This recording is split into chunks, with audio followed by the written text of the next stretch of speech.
ఈ వ్యక్తి ఒక మ్యాజిక్ వాషింగ్ మెషిన్ ముందు నిలబడి ఒక కోరిక కోరాడు. దయచేసి నాకు ఒక మోడల్ స్థాయి గర్ల్ ఫ్రెండ్ కావాలి అని. ఒక ఎత్తైన మోడల్ వాషింగ్ మెషిన్ నుండి బయటకు వచ్చింది. ఆ వ్యక్తి ఆత్రంలో ఆమెను హగ్ చేసుకున్నాడు. కాని మోడల్ అతన్ని గట్టిగా కొట్టింది.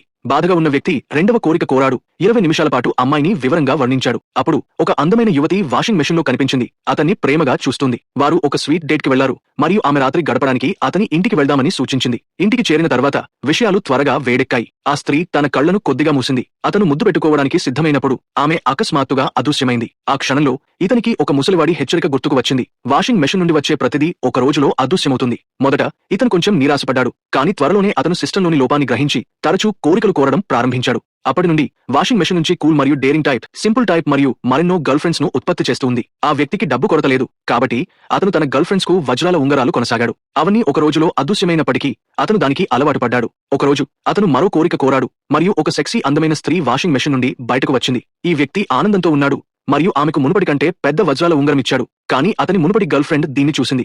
ఇతను నిరంతరం గర్ల్ ఫ్రెండ్స్ ను మార్చడం మరియు డబ్బును విచ్చలవిడిగా ఖర్చు చేయడం వింతగా అనిపించింది. ఒక వాదన సమయంలో సెక్సీ స్త్రీ ఆ అమ్మాయిని కుర్చీపైకి తోసింది మరియు కన్నీళ్లతో ఆ అమ్మాయి అతనికి నిజం చెప్పింది. తదుపరి క్షణంలో వ్యక్తి చీకటిలో మేల్కొన్నాడు. చుట్టూ చూస్తే అతను వాషింగ్ మెషిన్ నుండి బయటకు పాకినట్లు గ్రహించాడు. చివరికి తెలిసింది ఏంటంటే తను కూడా ఆ వాషింగ్ మెషిన్ నుంచే వచ్చాడని.